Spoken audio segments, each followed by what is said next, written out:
کہ مسلمان آزادی سے ایک اسلامی فلاحی ریاست کے اندر رہ سکے۔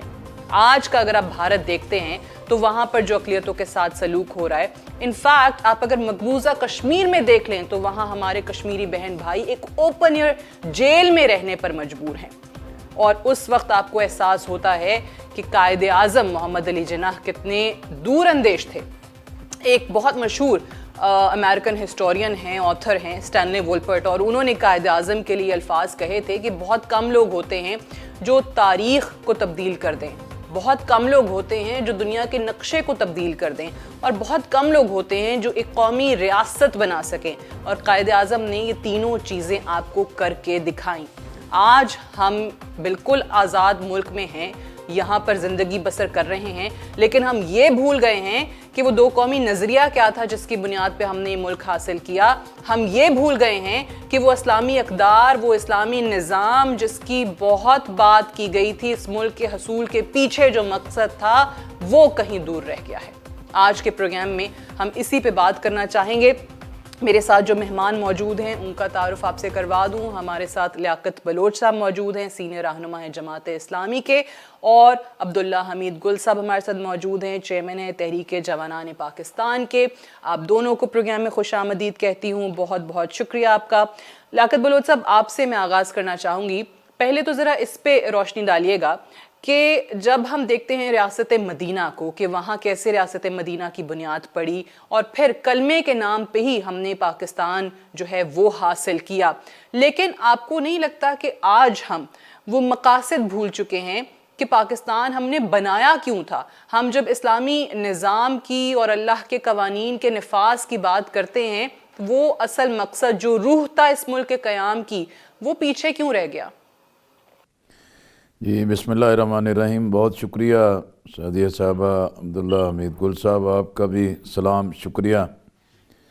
دیکھیں، آپ نے بہت اچھا موضوع چنا ہے اور بہت ہی بر وقت ہے، اور وقت اور حالات کی ضرورت بھی ہے، کیونکہ ایک ہنگامہ خیزی کا ماحول ہے، اور جس میں تعصبات ہیں، نفرت ہے، انتقام ہے، شدت جذبات ہے، اور سیاسی ایک شدت اور انتہا پسندی اس قدر ہے کہ کوئی ایک دوسرے کو برداشت کرنے کے لیے تیار نہیں ہے۔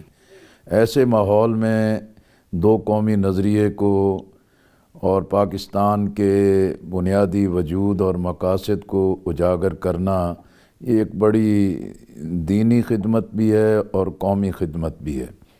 دوسرا یہ ہے کہ بھی سچائی جو ہے، اصول ہیں، قانون ہے، عدل اور انصاف کا راستہ جو انفرادی طور پر اختیار کرے، اجتماعی طور پر کرے، ریاست کی بنیاد پر کرے۔ قدرت جو ہے، اللہ تو سب کا ہے، رسول اللہ صلی اللہ علیہ وسلم بھی رحمت للعالمین ہے۔ ان چیزوں کو جو بھی اپنائے گا وہ اس کے ثمرات اور اس کا خیر اور برکات ضرور سمیٹے گا۔ تیسری بات یہ ہے کہ بھی یہ جو ہمارے ہاں بعض اوقات مسئلہ ہوتا ہے کہ بھی پاکستان بنانے کے بعد ہم کوئی نظریہ بھول گئے ہیں یا اپنے مقاصد بھول گئے ہیں۔ جو میں ایک سیاسی کارکن اور ایک دینی جماعت کے کارکن کی حیثیت سے سمجھتا ہوں، پاکستان بنانے کے بعد ہم نے دو قومی نظریے کی بنیاد پہ قرارداد مقاصد کا تعین کر لیا۔ پھر جب علماء سے یہ بات پوچھی گئی کہ بھی آپ تو شیعہ، سنی، دیوبندی، بریلوی اہل حدیث ہیں، تو آپ اسلام کا مطالبہ کرتے ہیں، تو کس کا اسلام نافذ کریں؟ اس وقت بھی اکابر علماء نے 22 نکات پر اتفاق کیا۔ پھر جب 1973 میں پاکستان کا دستور بنا تو اس دستور میں بھی ریاست کا مذہب اسلام، قرآن و سنت کی بالادستی کو تسلیم کیا گیا ہے کہ ہم اپنے سماج کو، معاشرے کو اس کے مطابق ترتیب دیں گے۔ اسی طرح قرآن اور سنت تو ہمیں اسی بات کا پیغام دیتا ہے کہ اللہ کی بندگی بجا لائیں، رسول اللہ صلی اللہ علیہ وسلم کی اطاعت اور اتباع کریں اور مخلوق کی خدمت کریں، اور ایسا نظام تشکیل دیں کہ جو اس کے مقاصد کو پورا کر سکے۔ اب صورتحال یہ ہے کہ بھی اگر فوجی آمریت آتی ہے، وہ تو ویسے ہی آئین کو پامال کر دیتی ہے، جی لیکن جو سیاسی جمہوری جماعتیں قوتیں منتخب ہو کر آتی ہیں، سلوگن بیانیے اور ذہنوں کو ایک مسحور کرنا، ایک رخ دینا اور پروپیگنڈے کا ایک انبار کھڑا کر لینا، وہ تو بہت شاندار طریقے سے پیش کیا جاتا ہے، لیکن عملی طور پر ان چیزوں کو اختیار نہیں کرتے، عمل نہیں کرتے، اس طرف پیش رفت نہیں کرتے۔ بنیادی طور پر جو اسلامی نظریہ ہے، دو قومی نظریہ ہے، پہلے مرحلے پر تو اسی کو ہی کنفیوز کیا جاتا ہے، بالکل صحیح۔ قائد اعظم کی تقاریر کو کنفیوز کیا جاتا ہے، علامہ اقبال کی فکر کو کنفیوز کیا جاتا ہے۔ تو میں سمجھتا ہوں کہ اس وقت جو ایک دانش کے محاذ پر بددیانتی اختیار کی جاتی ہے اور قیام پاکستان کے مقاصد، قائد اعظم علامہ اقبال کی فکر سے جو انحراف کیا جاتا ہے، وہی وجہ ہے کہ جس کی بنیاد پر ہم پاکستان کے مقاصد جو قیام کے ہیں اس سے بھی دور ہوتے ہیں، اور اس کے نتیجے میں پاکستان کے عوام مسائل اور مشکلات سے دوچار ہوتے ہیں۔ آپ دیکھیں، اسلامی نظریاتی کونسل ہے، جی اس نے لاتعداد سفارشات دی ہیں کہ اپنے قوانین کو اسلام کے سانچے میں کیسے ڈال سکتے ہیں، لیکن پارلیمنٹ کبھی اس پر بحث کرنے کو تیار نہیں۔ وفاقی شرعی عدالت ہے، وہ فیصلے دیتی ہے، لیکن اس کے فیصلوں پر عمل کرنے کی بجائے یہ سپریم اپیلیٹ بینچ سے یا سپریم کورٹ سے دائر کر کے اس کے لیے اسٹے آرڈر حاصل کر لیتے ہیں۔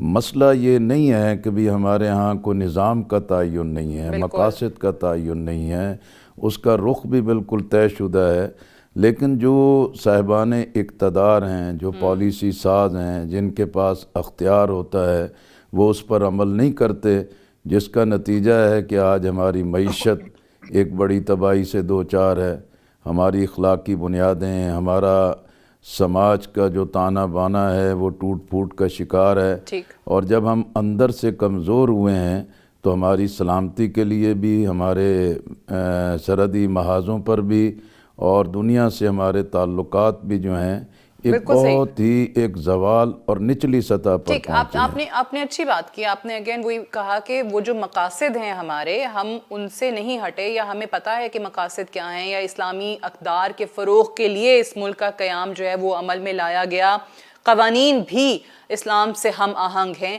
لیکن بنیادی چیز اگین وہی آ گئی کہ عمل درآمد نہیں ہے۔ اب عبداللہ گل صاحب ایک چیز بتائیے، آپ کی تو جماعت کا نام ہی تحریک جوانان پاکستان ہے، اگر ہم اپنی یوتھ کو دیکھتے ہیں، جس طرح آرمی چیف نے بھی بات کی تھی کہ دین سے دوری اختیار جو ہے وہ کرتے چلے جا رہے ہیں، تہذیب، ثقافت، تمدن جو ہے بھولتے چلے جا رہے ہیں، دو قومی نظریے کے بارے میں اتنی انفارمیشن نہیں ہے ان کو جتنی ہونی چاہیے کہ اس ملک کو حاصل کیوں کیا گیا۔ عبداللہ صاحب یہ جو بات انہوں نے کی ہے، اسی سے میں اس کو لنک کرنا چاہوں گی کہ اگر آپ کہتے ہیں کہ قوانین تو ہیں لیکن عمل درآمد نہیں ہے، آپ کے جوانوں کو اگر وہ اسلامی قوانین، اسلامی اقدار نظر ہی نہیں آ رہی ریاست میں، اور اگر آپ کو آپ کے لیڈر بھی یہ پرچار کرتے نظر آئیں کہ دو قومی نظریہ کچھ ہے ہی نہیں، اور ایسے بہت لوگ ہیں بائی دا وے جو یہ بات کرتے ہیں، تو پھر وہ جوان جو ہے وہ تو دین سے دوری اختیار کرے گا ہی، کیونکہ آپ نے اس کو اصل کانسیپٹ جو ہے دین کا، اسلام کا، وہ سمجھایا ہی نہیں، اس تک پہنچایا ہی نہیں۔ بسم اللہ الرحمن الرحیم۔ سعدیہ صاحبہ، بہت بہت شکریہ آپ کا، اور آپ کو مبارک ہو کہ آپ نے واقعی وہ آواز جو لوگ سننا چاہتے ہیں وہ سنوں کے ذریعے آپ نے عوام تک پہنچا رہی ہیں، اور لیاقت بلوچ صاحب نے تو میرے خیال میں کوزے کے اندر بند کر دیا سب کچھ۔ میں وہاں کیونکہ کل موجود تھا اس تقریر کے اندر، سارا میں وہاں بیٹھا تھا، وٹنس تھا، مجھے ایک ہی خیال آیا کہ کیا وجہ ہے کہ مجھے راز سمجھ آ گیا کہ آرمی چیف کے خلاف ٹرولنگ، ان کے خلاف تمام قسم کے پروپوگنڈے، اور یہ اس کی وجہ کیا ہے؟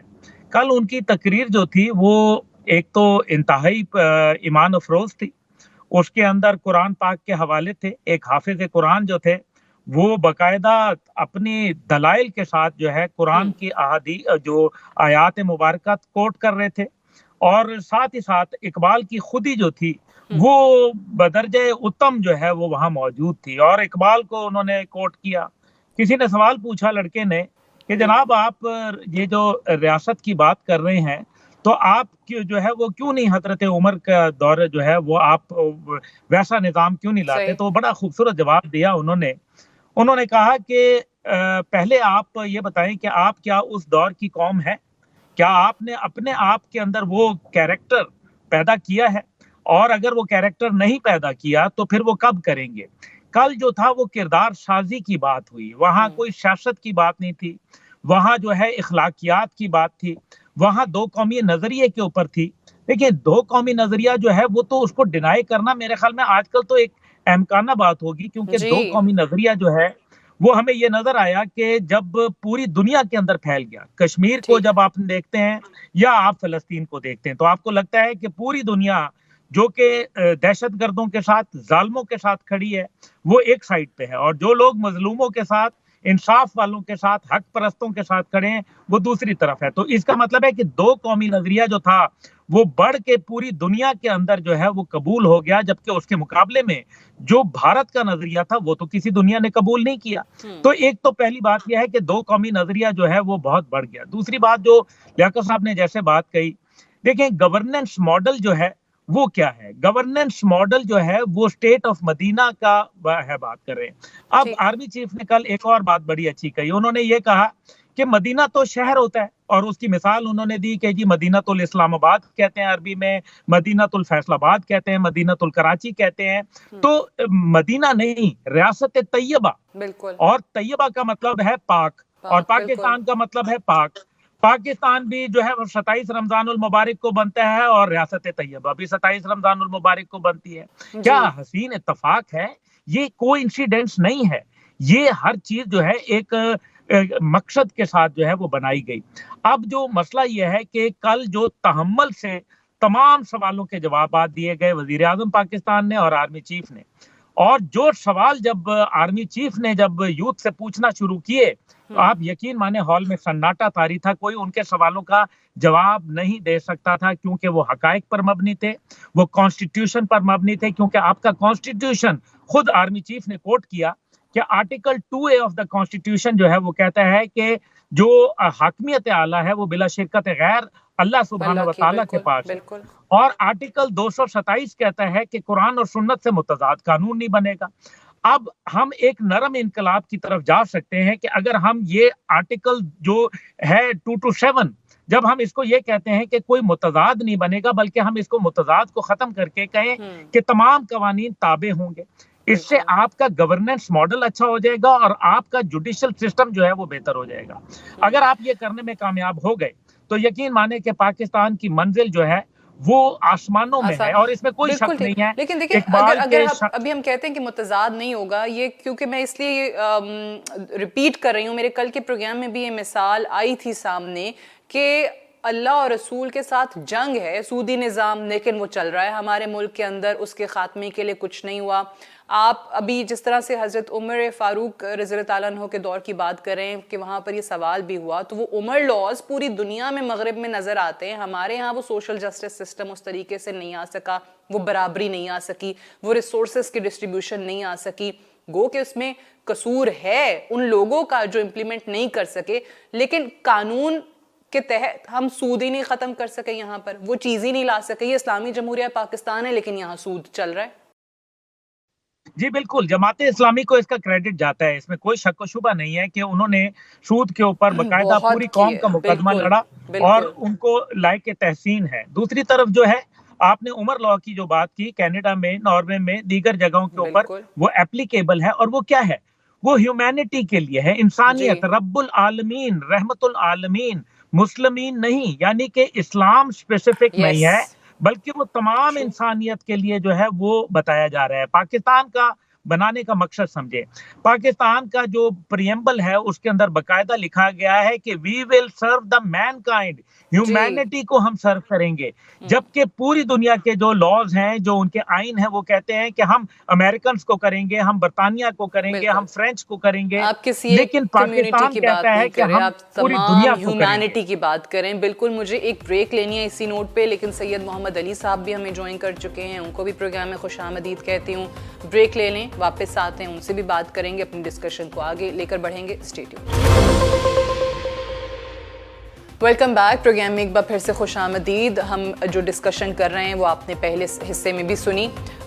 جو ریاست طیبہ کا کانسیپٹ ہے, جو وہاں کے اصول ہیں, جو اقدار ہیں اور جن کو آگے بڑھانے کے لیے یہ ملک بنا, یہاں پر پاکستان حاصل کرنے کا مقصد یہ نہیں تھا 1947 میں کہ صرف ایک ملک جو ہے وہ بنا دینا, ایک زمین کا ٹکڑا جو ہے وہ ہم نے رکھنا ہے جہاں مسلمان رہیں گے.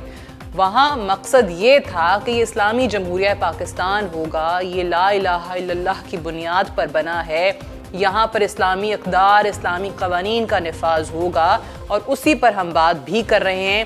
آج کے دور میں اس کی اہمیت اس لیے بھی بڑھ جاتی ہے کہ آپ دیکھیے وہاں بھارت میں جو کچھ ہو رہا ہے, دو قومی نظریے کی اہمیت جو ہے اجاگر ہوتی ہے. سید محمد علی صاحب, آپ نے I'm sure ڈسکشن سنی ہوگی باقی دو مہمانوں کی پہلے حصے میں, اسی کو آگے بڑھاتے ہوئے یہ جو آرمی چیف نے بات کی ہے نوجوانوں کے حوالے سے, دو قومی نظریے کو جو بھلاتے چلے جا رہے ہیں یا کسی نہ کسی کنفیوژن کا کہیں نہ کہیں شکار ہیں, تو آپ کو وہ کیا محرکات سمجھ میں آتے ہیں؟ اگر میں آپ سے پوچھ سکوں کہ مذہبی یا ثقافتی جو ہمارا ورثہ ہے اس سے کیوں دوری اختیار ہو رہی ہے؟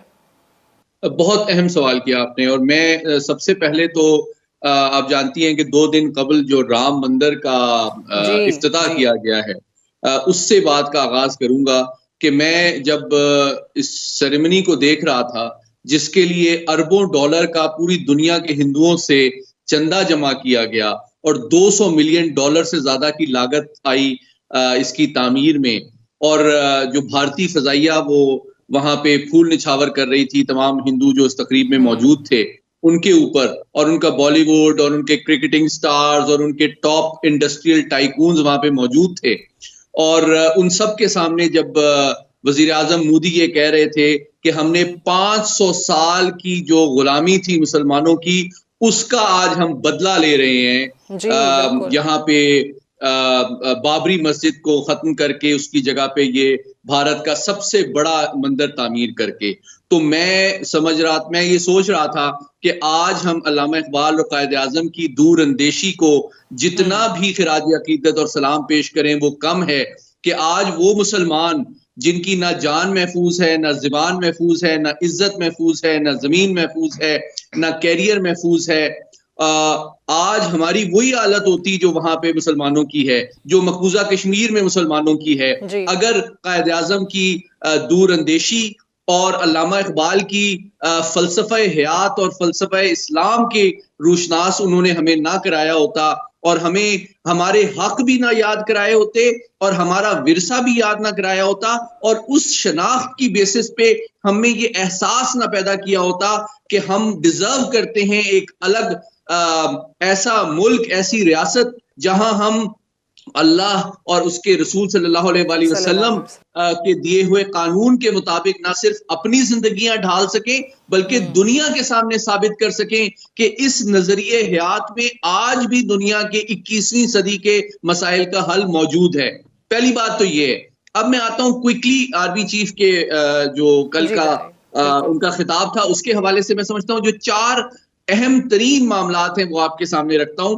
پہلی بات یہ ہے کہ دیکھیں بھارت نے سب سے 1971 کی جنگ جو تھی وہ صرف پاکستان کی فوج اور مشرقی پاکستان کے جغرافیے کے خلاف نہیں تھی, جس طرح آپ نے کہا, آپ ہی کی بات کو آگے بڑھاتا ہوں, وہ نظریے پاکستان کے خلاف تھی کہ آپ ایتھنک گریونس کے نیریٹو کو اٹھا کے نظریے پاکستان کے خلاف آپ نے استعمال کیا. اور بات کو یاد کرانا چاہتا ہوں اندرا گاندھی کے بہت تاریخی الفاظ 71 کی جنگ کے بعد کہ آج ہم نے نظریے پاکستان کو بحر بنگال میں ڈبو دیا ہے. انہوں نے یہ نہیں کہا کہ ہم نے مشرقی پاکستان کو آزاد کر لیا ہے یا اس کو بنگلہ دیش بنا لیا ہے. تو یہ پہلی بات ہے. دوسری بات یہ ہے کہ آج بھارت نے جو ہمارے اوپر ہائبرڈ وار مسلط کی ہوئی ہے اس کے 3 جو اہم ترین پہلو ہیں ان کی نشاندہی کی ہے یوتھ کے حوالے سے کل آرمی چیف نے. پہلی بات یہ ہے کہ پاکستان کی جو ریڈ لائن ہے نا وہ سب سے بڑی ریڈ لائن ہماری ہوپ ہے, ہمارا اعتماد ہے, ہماری یونٹی ہے. اور آپ کو یاد کرانا چاہتا ہوں کہ قائد اعظم کا بھی جو حلاول دستہ تھا پورے بر صغیر میں وہ اس دور کے آل انڈیا مسلم لیگ کے نوجوان تھے. جنہوں نے گھر گھر جا کے یہ تحریک پھیلائی تھی. تو ہمارے دشمن نے ان کی صلاحیت کو بھانپتے ہوئے انہی کو گمراہ کرنا اپنی حکمت عملی کا سب سے اہم محور قرار دیا ہے. اس لیے آرمی چیف کی بات بہت امپورٹنٹ 3 اعتبار سے اس لیے ہے کہ انہوں نے یوتھ کو انگیج کر کے یہ بتایا کہ جناب آپ کی امید، آپ کا کانفیڈنس اور آپ کی یونٹی جو ہے نا، آپ کا دشمن اس کو ٹارگٹ کر رہا ہے. نمبر 1. نمبر 2، میڈیا کا کردار سب سے امپورٹنٹ ہے، خصوصاً سوشل میڈیا کا، کہ اس کے ذریعے سے ہم نا امیدی پیدا کریں، بے یقینی پیدا کریں، آپس میں نفرت اور غلط فہمی پیدا کریں. ٹھیک ہے، بالکل سوشل میڈیا کے کردار پہ بھی بات ہوئی کہ پروپیگنڈا ہے، بہت منفی ایک پرسیپشن جو ہے وہ وہاں پر بنانے کی کوشش کی جا رہی ہوتی ہے، ایک نیریٹو جو ہے وہ پروموٹ کرنے کی کوشش کی جا رہی ہوتی ہے. لیاقت بلوچ صاحب، اسی بات کو آگے بڑھاتے ہوئے آپ کیا واقعی سمجھتے ہیں کہ جو ہم کہتے ہیں نا کہ 2 قومی نظریہ، ہمارے سیاستدان، ہمارے لیڈران اس پر بات بھی کرتے ہیں، اور شاید ان کو لگتا ہے کہ یہ چیز تو کیونکہ ایک لکھی ہوئی ہے، یہ تو سب کو پتہ ہے، لیکن ایٹ دا سیم ٹائم میں اس لیے ایمفسائز کر رہی ہوں یوتھ پہ کہ ہمارے بہت نوجوان ہیں جو اس 2 قومی نظریے کو کچھ نہیں سمجھتے ہیں. وہ شاید اس وجہ سے بھی کہ جو ان کا انفلوئنس ہے، نہ صرف بھارت کا بلکہ یورپ کا بھی انفلوئنس ہے، تو ان کو کوئی ڈفرینشیٹ نہیں وہ کر پاتے ہیں، وہ نہیں بتا پاتے ہیں کہ کیا تمیز ہے، کیوں یہ چیز جو ہے یہ بنائی گئی، اس نیریٹو کو بلڈ کیا گیا اس وقت، چاہے وہ قائد اعظم کی طرف سے ہے، چاہے علامہ اقبال جنہوں نے خواب دیکھا تو کیوں دیکھا. یہ چیز کہاں پہ لیک کر رہی ہے، کس وجہ سے ہم یہ پروموٹ نہیں کر پا رہے ہیں، یوتھ کو نہیں سمجھا پا رہے ہیں کہ یہ ملک جو ہے یہ بنا کیوں ہے، اور کہیں بھی ان کو یہ اسلامی اقدار یا اسلامی قوانین کے حوالے سے نہیں سمجھا پاتے. جی بہت شکریہ.